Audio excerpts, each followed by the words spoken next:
So, good evening, everyone, especially to Ma'am Kizaya. So, this will be the recorded presentation of our group number two, and we're going to discuss Trust Anchor, a platform security tips website. And before we begin po, I'm going to first introduce my members, Marl Vincent Ginoo, Elmar Alberto, and John Andre Valera, which cannot attend right now po dahil may emergency po sa kanila. So, yun po, kami lang po muna ang tatlo ang mag-discuss. So, in a bit po, I'm going to shift the screen po to be full screen na po sa website. So, thank you po. So,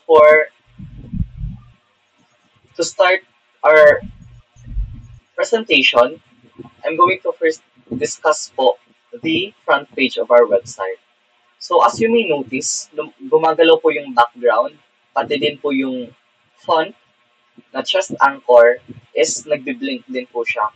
Dahil po, ang ginamit po namin dito is a GIF. Nag-embed lang naman po kami dito ng GIF to achieve this live effect. So, first things first po, gusto ko muna pong i-discuss yung logo and what it symbolizes.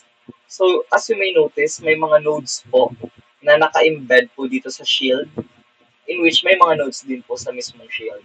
So, these nodes signify computers and their connections with each other. And this shield signifies the protection that these computers are receiving. These nodes may also signify the users po na gumagamit dito sa mga computer and how different users across the globe connect with each other. And because of this shield, they are protected online and they are protected computer-wise po. So that's the main motive po behind our logo. And for the name naman, Trust Anchor, derived po ang Trust Anchor sa real computer word na Trust Anchor, which is the root of a chain of trust.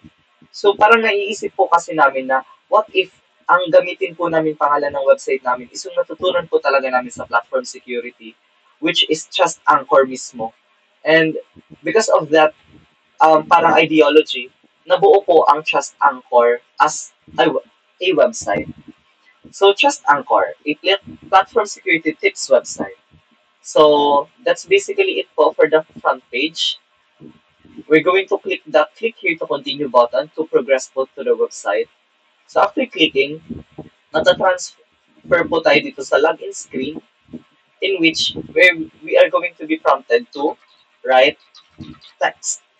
So, any random text po is hindi gagana because kailangan po talaga natin gumawa ng mga sarili po nating username or gumawa ng sa ating account.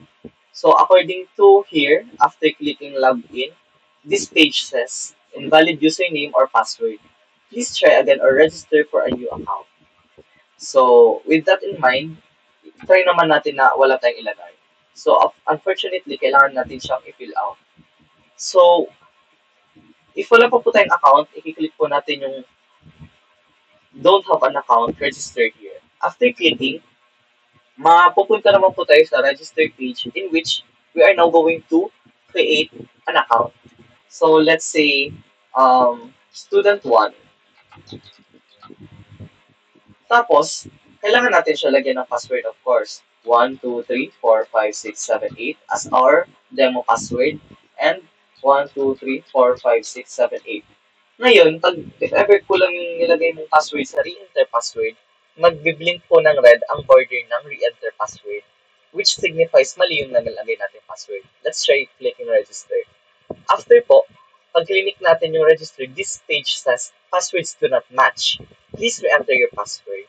So, yun nga po. Since hindi match yung password, hindi po siya mag-create ng account. So, let's try create. Inputin password na same naman po. Then, 1, 2, 3, 4, 5, 6, 7, 8. So, kung tama naman po yung password or match siya, mag-blink naman po na blue yung re-enter password, which signifies tama yung nalagay natin. So, register. So, registration is complete. So, if you are wondering po kung paano namin siya nagawa, gumamit lang po kami dito ng local storage para makuha po yung mga user input tapos ma-store po sila sa local storage in which mas-store po siya sa mga computers namin. Tapos magre-reflect po siya dito sa website. So with that in mind, i-click po natin yung application. So inspect, Elements Console, tapos click the double arrow, then application, tapos pupunta tayo sa local storage. Tapos andito yung file. So here are all the users or user accounts na ginawa ko for test demo. So first demo is itong student 1, which is yung ginagamit natin ngayon. Tapos andito yung password. And of course yung name. So with that in mind, try na natin ilagay yung correct credentials na in-input natin kanina. Student 1, tapos 1, 2, 3, 4, 5, 6, 7, 8. If tama lahat, pwede na tayong mag-click ng login. This page says login successful, redirecting to homepage. So, if tama lahat, ma-redirect na tayo dito sa homepage. So, I'm going to first discuss the navigation bar. So, ang first na mahahanap natin sa navigation bar is of course yung logo, the name ng website, and of course the different buttons na magagamit natin to redirect us to different parts of the website. So, clicking platform security tips and lesson, may redirect tayo sa different lessons na compilation ng lessons na nilagay namin sa website. Next is, pag-click natin ang platform security activities, sa mga different platform security related activities naman na ginawa din natin sa platform security course. And next is videos. We add additional videos sa website para mas ma-boost pa ang learning ng mga users natin na hindi lang limited sa mga na-discuss sa amin, kundi nagdagdag din kami ng other stuff. And next is about us, which entails the necessary information para sa amin. So, for the homepage, andito nakalagay yung Trust Anchor, your digital security companion, na title for the website and basic description lang ng website. Trust Anchor is a comprehensive security platform dedicated to providing actionable tips, essential information, and practical activities that help you identify and mitigate various and physical threats. So, meron din po kami ditong nilagay na icon na moving GIF din po ito. Nag-i-embed lang po kami ng GIF to achieve that live look. And the different points po na mahanap din natin sa website or the different learning points na makukuha po ng ating mga user pag in-explore po nila ang website. So, online threat protection, device security, and device protection activities. So, clicking explore security tips, may redirect na po tayo sa platform security tips and lesson, which is going to be discussed by my groupmate, Marl Ginoo.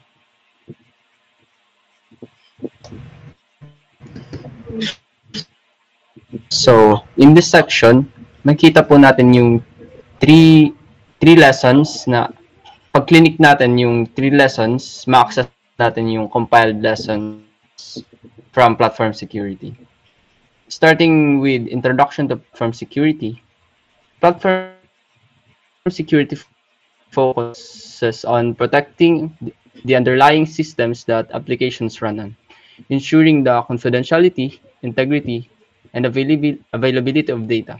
It involves securing hardware, operating systems, and software frameworks from vulnerabilities and unauthorized access. So next,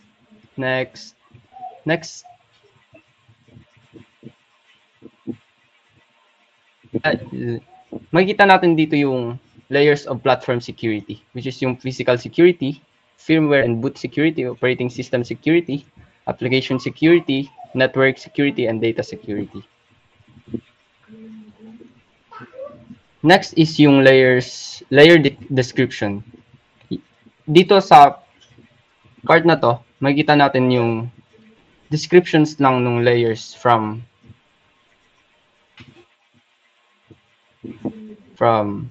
yan, which is that starts with physical security, yung firmware and boot security, operating system security, application security, network security, and data security. Basically, yan lang yung mga descriptions nun. And next one is yung CIA triad, which is the confidentiality, integrity, and availability. And makikita din natin dito yung descriptions nila. So, understand the risk management process, yung information security risk, yung risk management terminology, and threat actors. Moving on with cybersecurity attacks. Ito yung simple image na in-attach namin dito. And in this section naman, makita natin yung vulnerabilities, risk assessment, risk treatment, and such. Next naman na lesson is yung common platform threats, which is pag clinic natin yun, ma-access natin to, yung lesson 2, which is yung compiled lesson din naman. Platform threats are dangers that compromise the security, stability, or integrity of operating systems, computing platforms. Understanding these threats is vital in developing robust security mechanisms and protecting sensitive data. So, dito natin makikita yung various types ng threats, which is yung starting with phishing, and in this section naman makikita natin yung how to avoid phishing attacks, which is yung verified sender, don't click suspicious links, never share personal information, enable two-factor authentication, watch for urgent or scare tactics, and yung don't download unknown attachments. Moving on with malware. So, alam naman natin yan. Yung performance issues.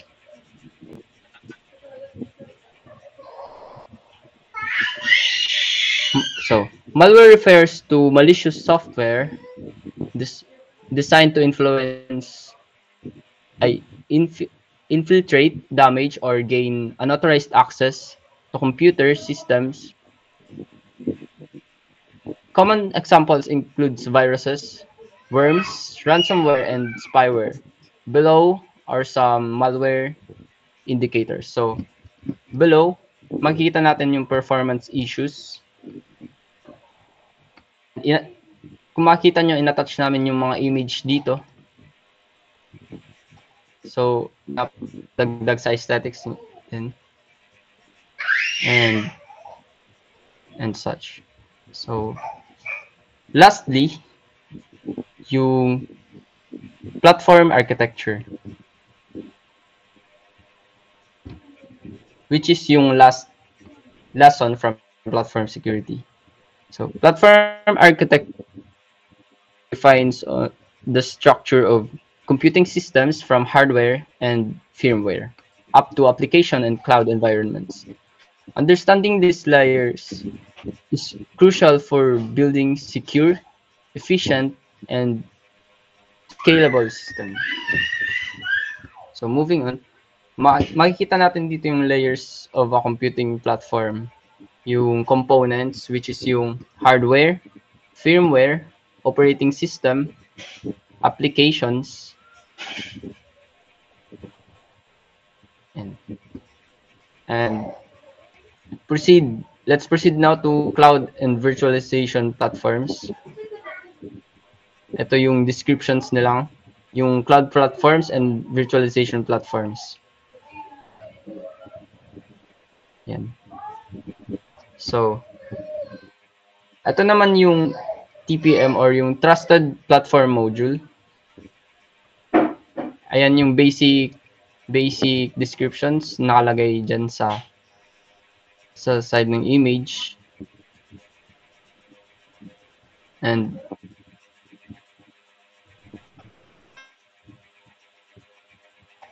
lastly, ito yung mga descriptions and content ng .tpm.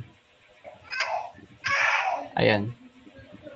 So, sa magla-lesson ay mag-present ay si Albert. Thank you.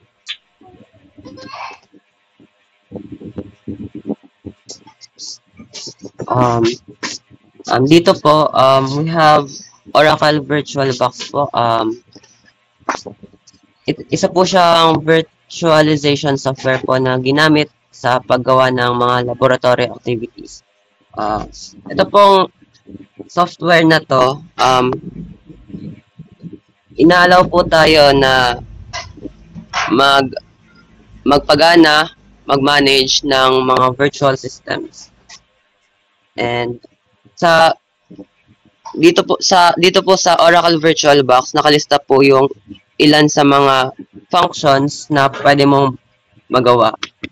Like run other operating systems, test software and websites, create safe sandbox environments, run old or legacy software, practice and learn IT skills, and take snapshots. And sa unang activity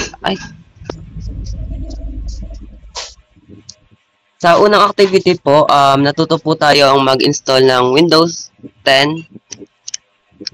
Sa activity 2, nag-install tayo and nag-configure ng Hyper-V. And lastly, for activity 3, we installed Kali Linux, basic terminal processes, and networking scanning configurations.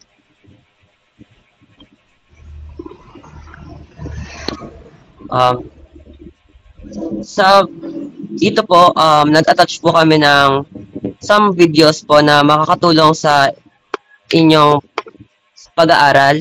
If gusto nyo pong ma-reinforce ang inyong mga kaalaman or simply na curious lang po kayo, you can click or you can play these videos po for for additional information po para po na okay, so what you can click this po para may madagdag po sa natutunan nyo and matuto po kayo about sa like po sa Netiquette, 5 laws of cybersecurity, 7 cybersecurity tips, how hackers hack, and 11 safety tips, 11 internet safety tips po. Then sa about us po,